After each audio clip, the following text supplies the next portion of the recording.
Boa tarde, nós estamos aqui no Núcleo de Pesquisas Históricas Tarcísio Taborda. Vamos falar um pouco sobre o Forte de Santa Tecla. Nós estamos aqui nas fundações do Forte de Santa Tecla, que é uma construção militar do século XVIII, né, que foi construída por espanhóis nas guerras de reconquista entre portugueses e espanhóis. O exato local aqui onde nós estamos, onde seria a entrada principal, né, a entrada norte do Forte de Santa Tecla. O Forte de Santa Tecla, começou a construção dele em 1773, final de 773, e foi concluído em 1776, véspera do ataque do Rafael Pinto Bandeira, que vai culminar com a conquista dele, né? Bom, aqui tem essa maquete aqui, né, que nós fizemos, que é uma maquete que a gente vai mostrar ao longo do percurso, né, que mostra como ele foi construído, como que eram as dimensões dele, né? Ele tinha o formato de um pentágono irregular, assim se diz, né, com cada baluarte com uma evocação de um santo católico, né, com um forte espanhol. Então era São Miguel, São José, São João Batista, Santo Agostinho e um meio baluarte de São Francisco. E a evocação do forte, como o próprio nome já diz, Santa Tecla, tinha uma capela com a evocação a Santa Tecla. Esse nome de Santa Tecla é homenagem, né, referencia um posto jesuítico que dista aqui uns 3 quilômetros, né, que é um posto avançado da antiga estância de São Miguel, de 1750, ainda dos acontecimentos da Guerra Guaranítica. Bom, o Forte Santa Tecla, o exato local que nós estamos aqui seria nesse espaço aqui, que seria a entrada do portão de acesso, que é onde teria uma ponte levadiça. Aqui à frente a gente vai poder observar que tem duas grandes valas, né, que seriam os fossos principais de acesso, né. Agora nós vamos andando e vamos mostrando. O forte também era composto, né, com esses fossos laterais, né, todo o retorno dele, e ao fundo, onde a gente pode ver o horizonte que tem um mato, é um precipício, né, onde ele era guarnecido por estacas, né. O resto do forte ele era feito as construções onde era habitado pela tropa, era feita de pau a pique, capim Santa Fé, e tinha um sistema de anti-incêndio que ele era coberto por couro sovado. Tá? As paredes do forte eram constituídas, a gente pode ver uma leve elevação, né, que é o chamado barro socado, né? Ela é composto de armações de madeira e em cima dessas construções de madeira eles colocavam leivas de terra sobre terra, e o acabamento era feito com cal socado. Então, e aí fazia toda a formação do forte, né, como ele é previsto numa construção militar. Vamos lá?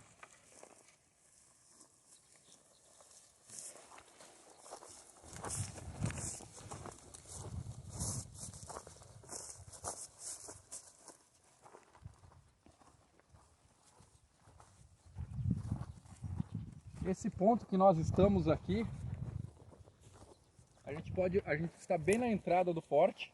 Nós estamos onde seria, nesse espaço aqui onde teria uma ponte levadiça, né? E por a nossa esquerda, a nossa direita, os dois fossos. Pode observar que eles têm uma largura bem avantajada, e ainda teria uma parede, né, que do fundo dele até a parte mais alta da parede, né, que seria daqui do fundo do fosso até aqui, 4 metros e 40. Então, por uma ocupação militar, ele seria bem difícil de ser conquistado. Agora a gente vai passar por esse trecho aqui, que seria a entrada principal do forte.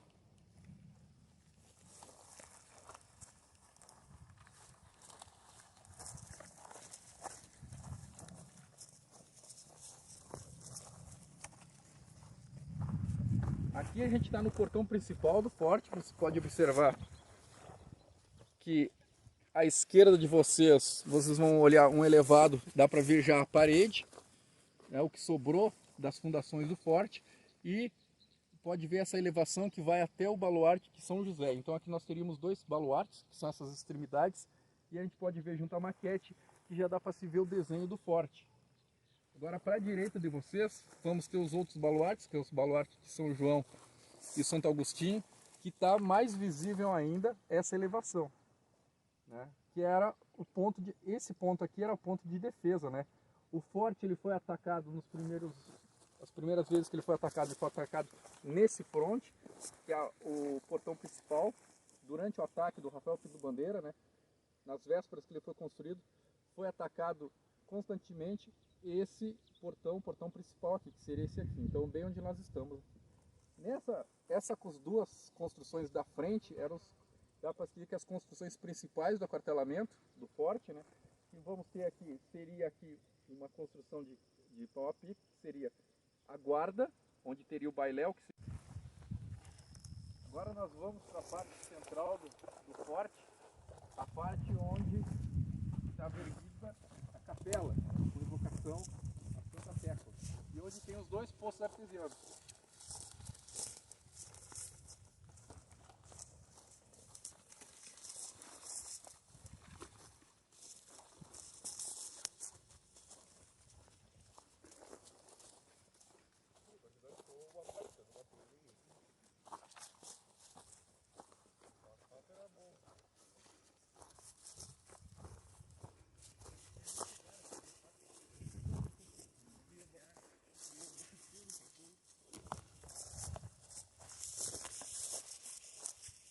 Aqui onde nós estamos aqui, a gente está bem nesse ponto aqui, onde tem esses dois poços artesianos, que a gente pode ver um de cada lado ali, onde eles estão cobertos.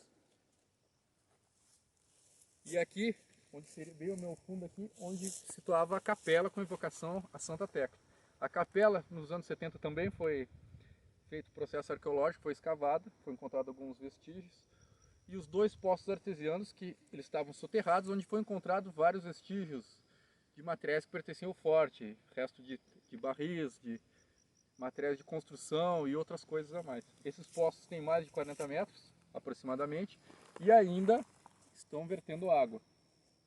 Tá? Esses vestígios e artefatos que foram encontrados aqui nessas escavações estão todos no Museu Dom Diogo de Souza. Na época foi criado e construído um museu com o nome de Patrício Corrêa da Câmara. Esse museu não está mais aqui, ele foi destituído e agora ele faz parte do Museu Dom Diogo de Souza, que fica no centro da cidade. Por que o Patrício Corrêa da Câmara, esse nome, né? Homenagear? Porque o Patrício Corrêa da Câmara, ele também estava acompanhando o Rafael Pinto Bandeira no primeiro combate ao forte e na segunda conquista do forte, porque o forte, após ter sido conquistado em 1776, ele vai ser reconstruído um ano depois, em 1777, e até 1801 ele fica sob domínio dos espanhóis. E aí, em virtude dos tratados, em 1801, já no comando da fronteira de Rio Pardo, o Patrício Corrêa da Câmara, ele vai reconquistar esse forte e aí sim destruí-lo totalmente. Eles vão ficar 3 semanas aproximadamente destruindo o forte. E aí não vai sobrar mais nada do forte, e o forte em nenhum outro momento vai ser reconstruído. Todos os projetos abertos de...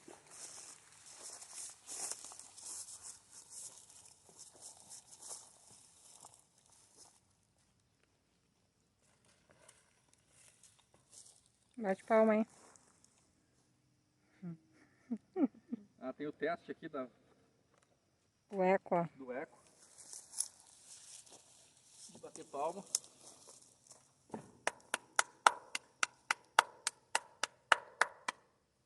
Agora bate de volta.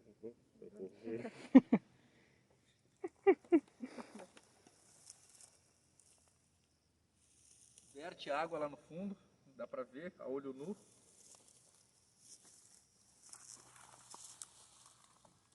O barulho que a gente escuta é a água escorrendo. E a referência que nós estamos aqui aproximadamente a quase 350, 370 metros de altitude, acima do nível do mar. Mais ao fundo aqui a gente pode observar que conforme a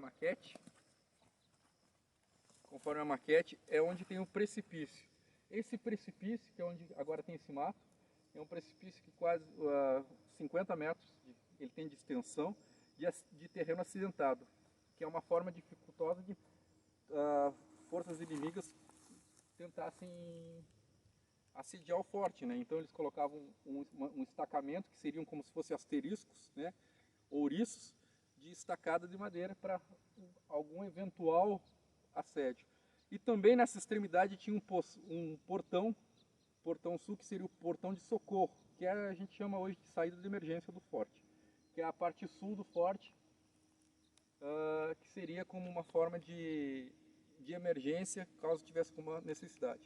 Aqui a gente pode observar onde ficaria a capela, aqui teríamos alojamentos, esses mais as extremidades seriam os armazéns e paióis de guardar munição, né, nesses lugares mais protegidos. E nesses aqui, porque armazéns são os pontos mais fortes, mais resistentes das fortificações. Uma coisa que a gente precisa sempre compreender, a pergunta que quase todo mundo fala, por que o forte foi construído de forma desse material talvez menos resistente, de terra socada e capim, né? E tendo em vista outras fortificações que a gente pode ver no país, que é feita de pedra, né? Porque essas fortificações no litoral do Brasil, a gente chama de fortificações navais. Elas são preparadas para resistir a assédios de artilharia de canhões, tá? Assim, mas o forte aqui também não resistiu a assédio de canhões? Sim. Só que a diferença é que esses canhões dos navios, os navios eles precisam navegar com muito peso, a gente chama de lastro do navio. Então, todos os navios daquela época eles carregavam muito peso, consequentemente, a artilharia muito pesada. Então, essas fortificações do litoral precisavam ser correspondentes à defesa desse ataque desses canhões. E aqui na campanha, por ser tão distante, a gente está falando de uma época do século XVIII, 1700, essas campanhas, assim que se chamadas, as campanhas, levavam muito tempo, tinha problemas das intempéries, do inverno, das regiões alagatiças, né? Então essas carretas, essas cavalhadas demoravam muito para a locomoção, e uma das coisas que não se utilizava, mas não da mesma forma que os canhões, eram as artilharias. Eles usavam canhões, os pedreiros, que eram canhões de artilharia, no entanto eles colocavam pedra, né? Até para não ter onerar tanto esse peso, ficarem carregando aquelas bolas de ferro, né? Não tinha porquê. E esse forte também, a forma de ataque nessa região da campanha era o quê? Eram as cargas de cavalaria e cargas de infantaria. O que vai ficar muito bem exemplificado são as tropas dos dragões, né? Que são cavalarianos, né? Que usam espada, né? E tem o emprego de são os soldados que montam a cavalo e combatem com espada, tá? Porque a cavalaria medieval, a gente pode relembrar nos filmes medievais, eles usavam lanças, né? A justa, que é um esporte medieval. Então o dragão, assim chamado, ele é uma evolução, seria um infante, um soldado de infantaria que monta a cavalo. Ele combate a cavalo e também pode combater a pé. Então esse vai ser os dragões, vai ter os dragões do Rio Pardo, dragões de Minas Gerais. Vai ser um tipo de guarda bem utilizado no século XVIII.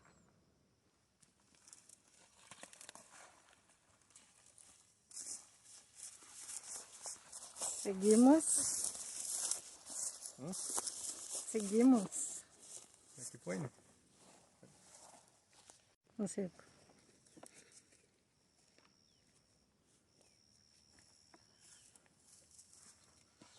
Então, nós estamos aqui nessa parte aqui nessa extremidade aqui do forte, e o que é importante a gente poder ver que ainda nós temos alguns vestígios das fundações da construção do forte. Então, essa parte aqui é onde era feito provavelmente a cozinha, porque essa parte com pedras, né? A parte feita para onde era feita as refeições para a tropa, né? Uma coisa que tem que também se referenciar, o forte ele não era apenas um quartel militar, não necessariamente, onde se imagina um aquartelamento, uma fortificação, um comandante, e oficiais e militares. Todo ao redor o forte ele compunha também um povoado. Depois a gente vai se deslocar até ali, tinha todo um povoado na volta do forte, composto de mulheres, composto de índios, alguns trabalhadores negros, né? E outros servidores que acompanhavam essas missões, essas campanhas militares. Não se tem registro, né, por mais que quase que sejam algo meio que óbvio, mas não tem esse registro aonde era o cemitério, né, o Campo Santo, como se fosse. Mas a princípio seria na parte sul, né, nessa extremidade, assim como acontece em outras fortificações também de origem espanhola.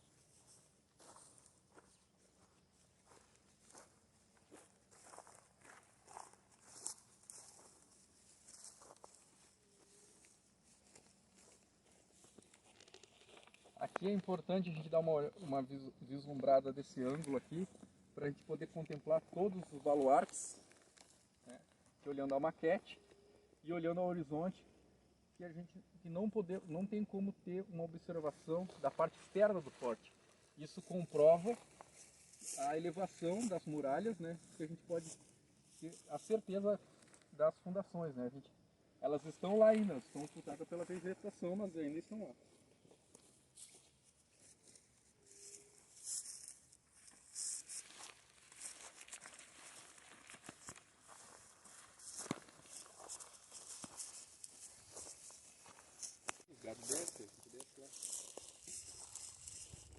Vamos descer lá, Silvana?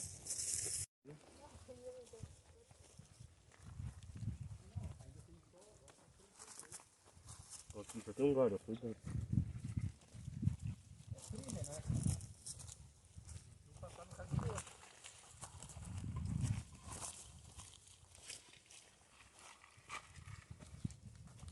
Eita, deixa tudo por cá lá.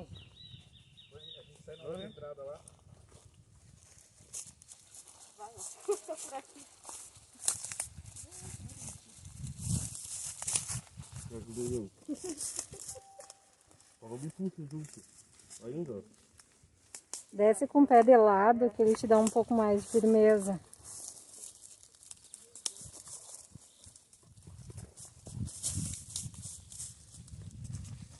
É, descer correndo é arriscado enganchar. Oi, gente, já não vou fazer mais, já me cortei, viu?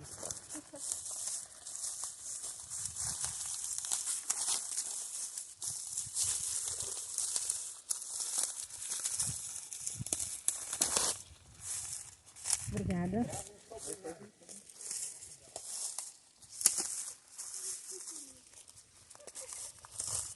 Tá rico no acampamento, né, pra fazer aqui, tio.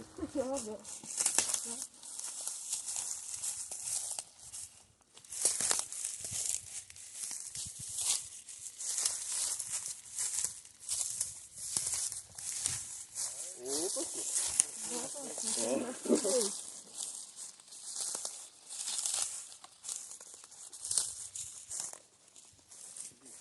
Tranquilo.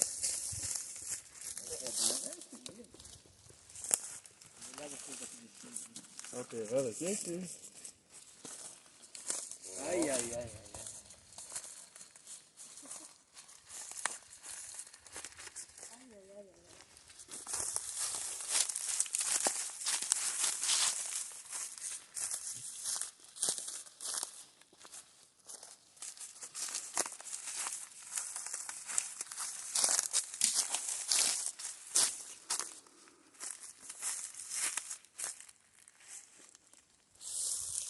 Meu Deus, exercício de toda semana, né?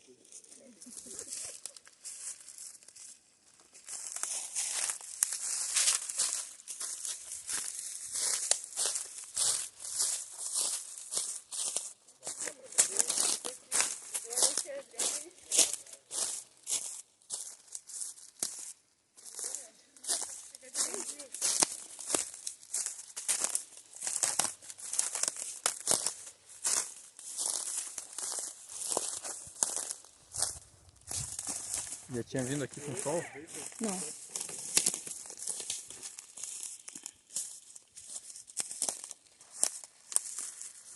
Aqui a parte sul do forte, a parte bem inferior, do dito precipício.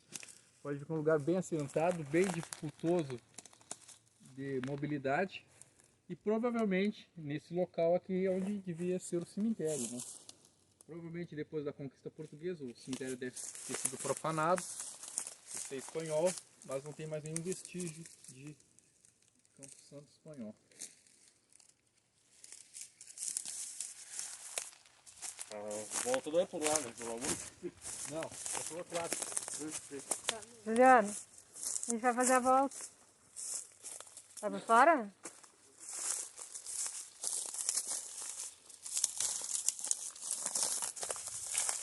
Ah, pronto.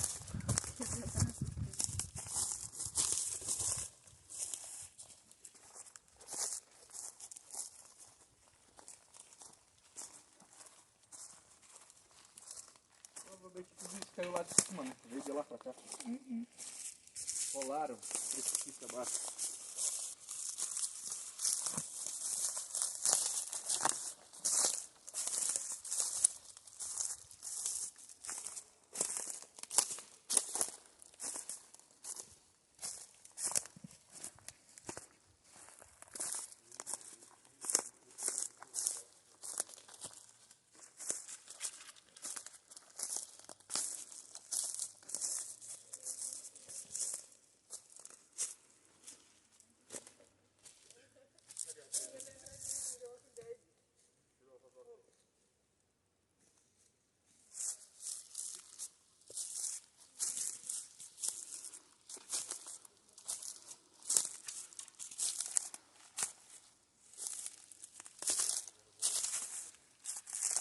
Aqui a gente tem amostras dessas pedras que provavelmente elas têm sinal de corte. Isso comprova que provavelmente elas não são daqui, né? Elas são lá do forte, do alto, e devem ter sido arremessadas para cá, deslocadas para cá. A gente tem vários exemplos, até de cerâmica, de tijolo, ou similares, né? E outras pedras talhadas.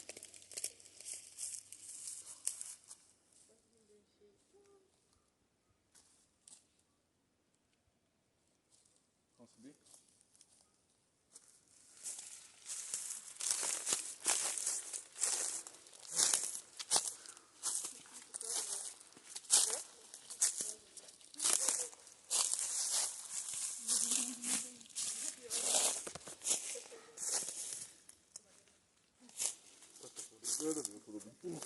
Então por aqui eu caio lá e assim, né?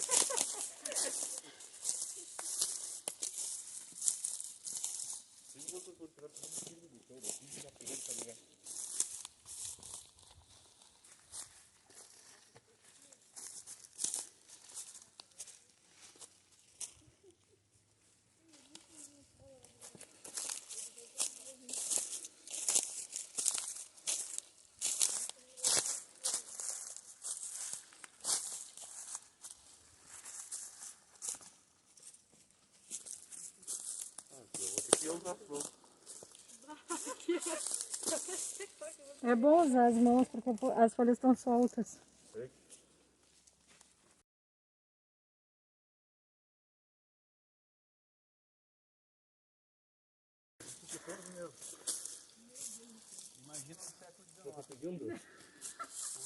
Vamos deixar a lua daqui, tia. Imagina invadir o forte por aqui. Bata louco. Já tinha perdido a guerra.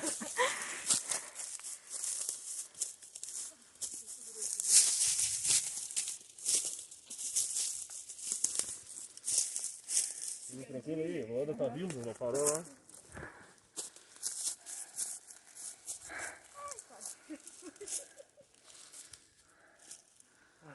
Eu pensei que vinha uma parte mais tranquila, tá? Você segura, cara.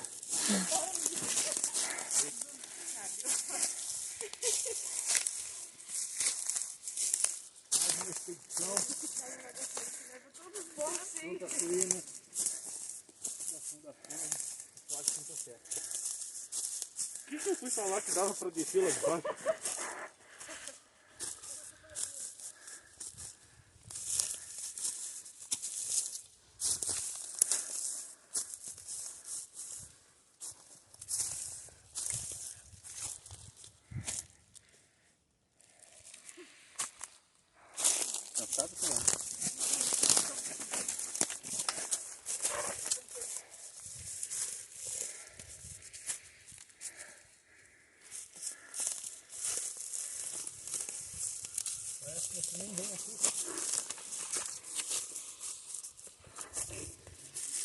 Esse aqui é bem simples de segurar, ó. Tu te agarrou nos espinhos pra não cair? Sério que tu fez isso? Mas tu é macho, hein? Caraca, meu. Tem bastante galho, não te preocupe. Agendamento trilhas comigo, tá? 9977. Se eu ver uma trilha de tu, eu saio pro outro lado, não precisa mais. Capaz, isso aí foi só 5 minutos.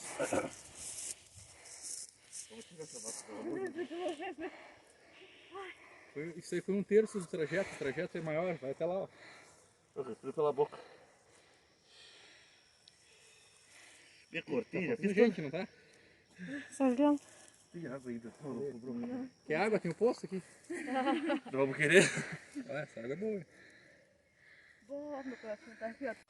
Essa trilha que nós percorremos agora, a gente pode ter a sensação, né, perceber que ela não é uma trilha tão fácil, né, essa caminhada, e mostra a dificuldade, né, o quanto é acidentado o terreno, né, e comprova o precipício que se tem, né. Se nós, para caminhar dessa forma confortável, né, já foi com essa dificuldade, imaginem com uma artilharia, os defensores aqui apontando para quem está tentando conquistar o forte lá embaixo. Então é praticamente, com certeza, impossível tomar essa fortificação por esse lado. Então quando a gente analisa o Forte Santa Tecla, mas um lado não tem muralha, só tem aquele morrinho. Não, não é um morrinho, é um precipício, diga-se por passagem, muito difícil de se locomover, né, de transitar.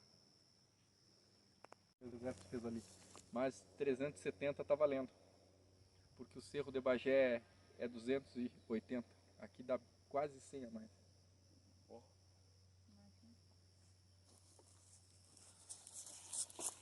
A gente já se cansa sem caminhar, né? E aí eu fiz a minha maquete de porte, né?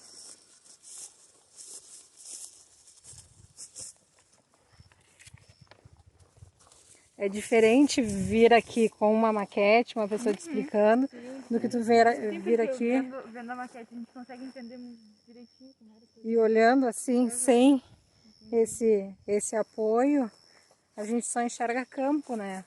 Então por isso que muitas pessoas não veem esse espaço com tamanha relevância. Que aquilo ali era uma muralha, antes tu ia dizer, não, não é uma muralha, um elevado só. Agora tu falar que aquilo é uma muralha, que tudo aquilo ali a gente não consegue ver a parte de fora, tu consegue ver que isso era uma... A fortificação. Se tu pensar hoje, já seria difícil de alguém tomar, né? Porque do jeito que ele tá. Aí tu imagina, vai ter militares fazendo a defesa, vai ter o pessoal armado. Então, ele já tem um posicionamento estratégico defensivo. Imagina na época que tinha todo o aparato recém-construído.